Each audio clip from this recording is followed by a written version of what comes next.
Olá, seja muito bem-vindo e muito bem-vinda para a nossa primeira aula. E antes de iniciar com o conteúdo, eu gostaria de mencionar que esse módulo Estudo da Dor tem como objetivo te ofertar um conhecimento necessário acerca da moderna neurociência da dor. Esse é o conhecimento mínimo que um clínico que se propõe a tratar dor precisa dominar. Muitos profissionais se propõem a tratar partes do corpo, como por exemplo a coluna, que é o alvo da formação, ombro, joelho, pé, enfim. Muitos profissionais se intitulam especialistas em partes corporais, mas não compreendem o que é dor. E eu lhe pergunto, é possível tratar dor sem saber o que é essa experiência, sem ter um conhecimento mínimo necessário sobre dor? A resposta é meio óbvia, né? Então aproveite o conhecimento compartilhado neste módulo e consuma todos os artigos anexados para compreender mais sobre essa experiência extremamente complexa e que vem crescendo, assombrando a vida de várias, milhares de pessoas. Você é um dos profissionais responsáveis por ajudar a mudar essa realidade, essa infeliz realidade, por ajudar essa população. E nada melhor que introduzir o conteúdo com essa aula intitulada como Definição e Notas da Dor, segundo a IASP, Associação Internacional para o Estudo da Dor. Vamos compreender de fato a sua definição.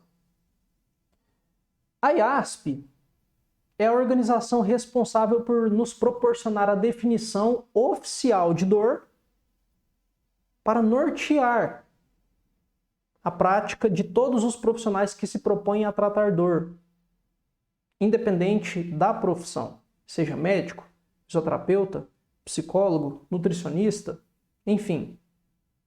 A IASP é a instituição que traz a definição oficial para nortear a prática dos clínicos. E durante as últimas 4 décadas tivemos uma definição de dor um pouco inapropriada, que provavelmente contribuiu para o aumento no número de pessoas com dor devido aos maus diagnósticos e tratamentos. Por quê? Preste atenção. Vou fazer a leitura dessa definição que foi proposta em 1974 e que permaneceu até o ano de 2020, após ser substituída pela definição que nos dá base atualmente. Nela, diz que dor é uma experiência sensorial e emocional desagradável associada a um dano real, um dano tecidual real ou potencial, ou descrita em termos de tal dano. Por que essa definição é inapropriada? Porque ela vincula e reduz a dor a um dano tecidual, lesão, dano à nossa integridade. Ela segue o modelo biomédico, que é reducionista, que explica a dor como fruto de alteração tecidual e biomecânica. Mas os estudos na área de neurociência cresceram muito ao longo das últimas décadas. E diversas pesquisas foram publicadas mostrando que dor e lesão não são sinônimos. Você vai compreender ao longo da formação, principalmente em relação aos achados de imagem dos nossos pacientes. Sendo assim, após uma série de debates, deixa eu deixar aqui. Após uma série de debates, o subcomitê de taxonomia da IASP, em conjunto com vários pesquisadores, decidiram revisar e propor uma nova definição de dor. Após reconhecerem que não é uma medida unicamente física e que precisa ser distinguida da estimulação nociva. E então, fomos agraciados com uma nova definição. Acompanhe a minha leitura. A definição atual, revisada e usada a partir de 2020, diz que dor é uma experiência sensorial e emocional desagradável associada ou semelhante a uma lesão tecidual real ou potencial. Preste atenção nessa palavrinha, associada. Essa palavra muda totalmente o significado da dor. Ela passa a ser entendida como uma experiência que pode ser causada por situações onde não há a presença de dano tecidual. Por mais que uma lesão seja acompanhada de dor, os indivíduos podem experimentar dor semelhante a uma situação lesiva e, mesmo assim, não apresentar uma alteração estrutural que justifique a sua experiência. E agora sim, temos uma definição que deixa de lado um modelo biomédico reducionista, arcaico, e reconhece os aspectos multidimensionais da dor. Ou seja, abraça o modelo biopsicossocial que estarei falando bastante em aulas futuras. Agora, quero te mostrar as notas que acompanham a definição anterior, que acompanhavam a definição anterior e que acompanham a definição atual. Eu vou mostrar as alterações que foram feitas com a revisão. Tudo bem? Eu estarei fazendo a leitura e os comentários, e a princípio você não precisa copiar, tá? Só preste atenção ao longo da minha apresentação, tá bom? Deixa eu só me posicionar aqui. O programa que eu uso para gravar, ele deixa o slide muito pequeno, tá? Então, às vezes, vocês vão me observar chegando um pouco mais perto também, tá bom? Vamos lá.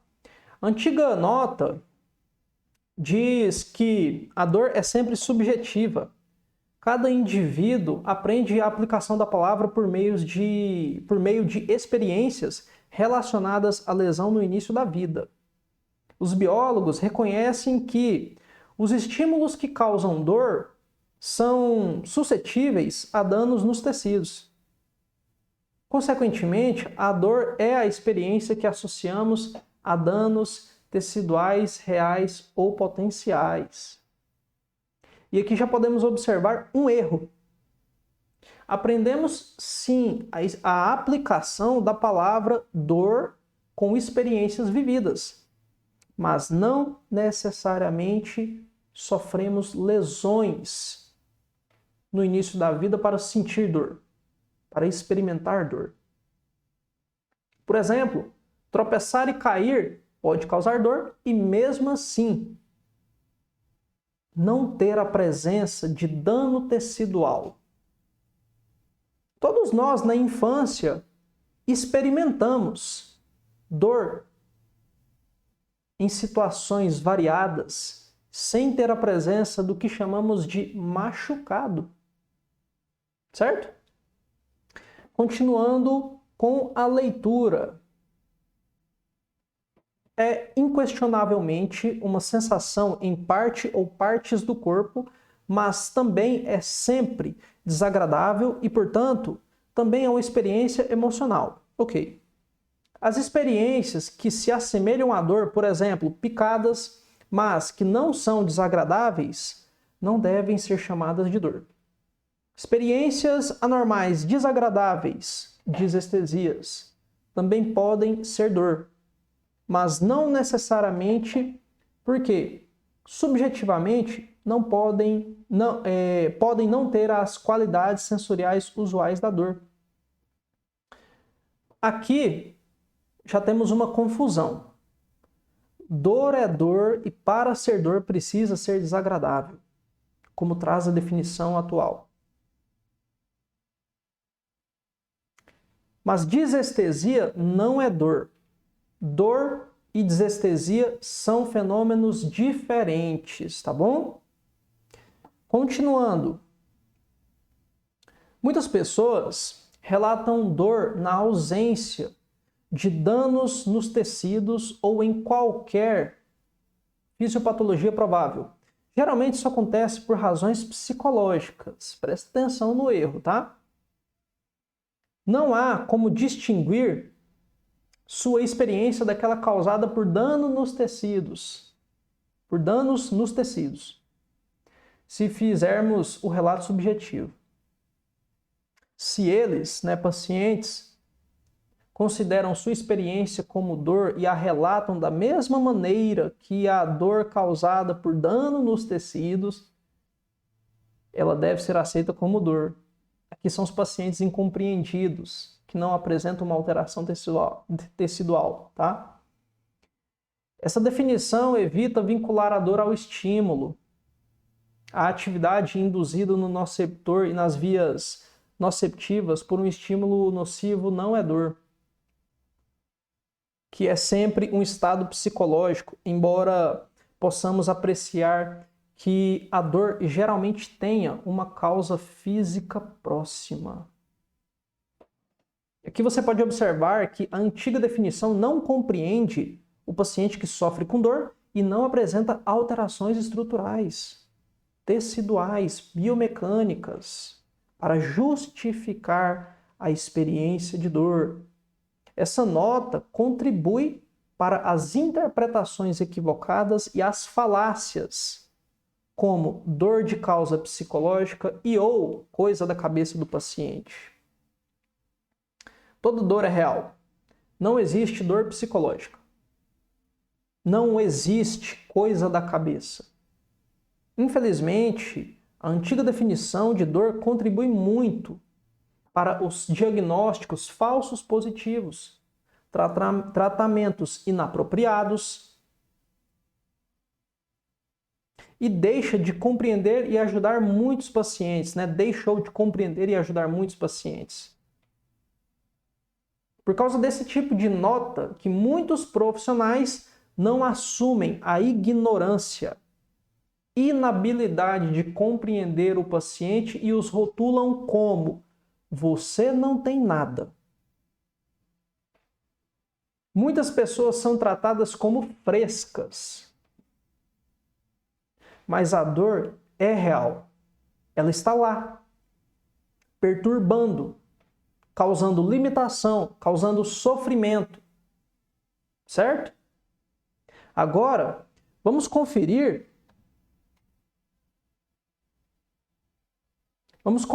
as notas que acompanham a definição atual, tá? Vamos lá. Nota número 1. A dor sempre é uma experiência pessoal que é influenciada em graus variáveis por fatores biológicos, psicológicos e sociais. Ótimo. Aqui já podemos observar que a definição atual reconhece os aspectos multidimensionais da dor. E em aulas futuras, você vai ver como os aspectos psicológicos e sociais influenciam na dor, além dos aspectos biológicos. Nota número 2.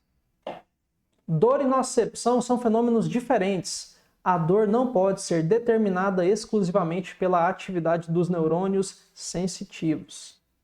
Excelente. Dor e nocepção são fenômenos diferentes, não são sinônimos, tá? Dor é uma experiência consciente. O indivíduo experimenta, ele percebe. Nocepção acontece 24 horas de forma inconsciente para modular os nossos comportamentos, evitando situações de perigo. E você vai compreender tudo isso na aula 3, onde explico sobre nocepção e dor detalhadamente. Muito importante essa aula, tá? Nota número 3. Através das suas experiências vividas, as pessoas aprendem o conceito de dor. Ponto. Ótimo. Aqui eles removeram a parte que fala sobre lesões. Ou seja, aprendemos sobre dor ao longo das nossas experiências vividas e não necessariamente experiências lesivas.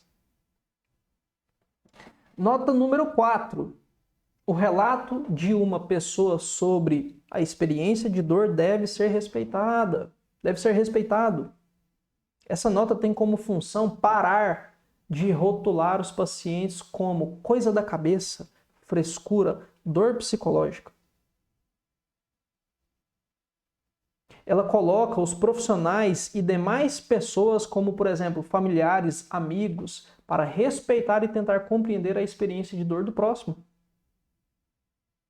Existe dor mesmo na ausência da detecção de um dano tecidual. É nosso dever compreender o contexto dos nossos pacientes para identificar os mais variados motivos que levaram o indivíduo ao desenvolvimento do sintoma, ou melhor, da doença dor crônica. Tudo bem? Nota número 5. Embora a dor geralmente cumpra um papel adaptativo, ela pode ter efeitos adversos na função e no bem-estar social e psicológico. Aqui significa que mesmo a dor sendo um sinal de alerta para proteger a nossa integridade, os pacientes podem desenvolver consequências na qualidade de vida, seja no contexto psicológico e ou social, porque comumente gera muito sofrimento, estresse, humor deprimido, limitação nas atividades diárias, faltas no trabalho, problemas de relacionamento, entre várias outras situações. Por isso, não devemos reduzir a nossa avaliação à intensidade da dor. Devemos avaliar também os níveis de incapacidade e sofrimento dos nossos pacientes, tudo bem? E por fim, nota número 6. A descrição verbal é apenas um dos vários comportamentos para expressar a dor. A incapacidade de comunicação não invalida a possibilidade de um ser humano ou animal sentir dor. Ou seja, a incapacidade de se pronunciar verbalmente não significa que o indivíduo não sinta dor. O paciente desacordado, por exemplo, pode sentir dor e expressar de outras formas. Por expressão facial, proteção da região por meio de gestos, enfim, as pessoas podem expressar dor de outras maneiras e precisamos estar cientes dessas possibilidades. Você vai observar muito isso no dia a dia clínico, principalmente o jeito diferente dos pacientes de se movimentar e as expressões faciais. Tudo bem? Essa foi a nossa primeira aula para termos uma compreensão da definição de dor, definição oficial e das notas que passaram a acompanhar.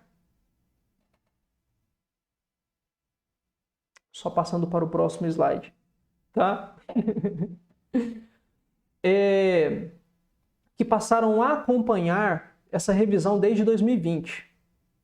Ela nos traz uma perspectiva do quanto o modelo biomédico tem sido falho para explicar a dor, do quanto ele tem sido falho em reduzir a dor a alterações teciduais e biomecânicas ao longo das últimas 4 décadas.